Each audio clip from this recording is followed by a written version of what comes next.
Shelley, really what you talked about after yesterday's doubleheader, getting out to a lead and getting good pitching, it was almost formula ball today, the way you want it. Yeah, we did a good job of putting the ball in play, getting out early. The only thing I still feel like our bats are a little bit slow. Didn't quite get the quality of at-bats I think that we wanted, especially with this second game, 1-0 ball game, but at the same time, I feel like we should have driven the ball a little bit more, but overall very pleased, first sweep of the season.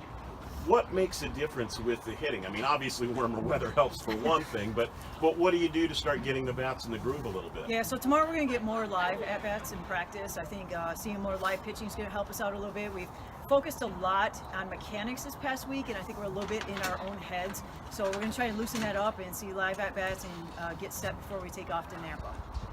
On the road for quite a while.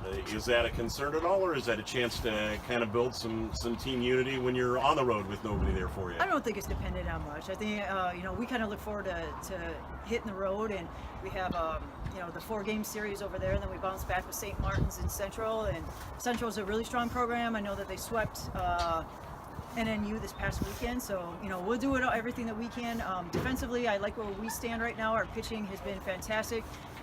Player next to me here did a great job today with only allowing 2 hits. We just have to clean up our offense. It's got to be kind of nice to have that sort of experienced player that you can pencil in the lineup card at a couple different spots and be your game 2 starter reliably as well. Yeah, definitely. Once again, I mean, our pitching has been outstanding ever since Vegas, and they just continue to get better and stronger game by game. So I give them tons of credit. And as a pitcher, Mac, we're not always on, but I like what they're bringing to the table in terms of, hey, if I don't have this pitch today, or maybe I'm a little off, they just buckle down. It's a mental thing, and they've done a great job on that side of the ball. Mckenzie, a little bit of a different situation, get the 1 run early, and you really had to protect it the entire game.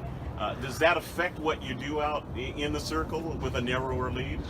I try not to think about that, because if I'm thinking about it from a defensive standpoint, it usually doesn't go well. So I just try to focus each inning at a time, and the less base runners we put on, the better. You had a couple spots today where not necessarily things shaky, but especially when they get a tying run over to third base, and Coach came out, and I kind of said, well, the conversation had to be, just take care of what's at the plate and let's get out of here, right? It's just, Mac, do your job. Pretty simple. Fair. Yeah.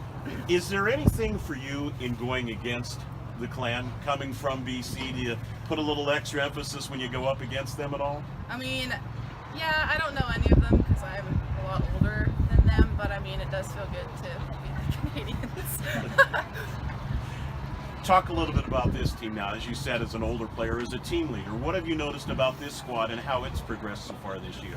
This team has so much heart, and it's really exciting to see. I mean, we have our ups and downs, but like we struggled yesterday, and it's really cool to see us bounce back today.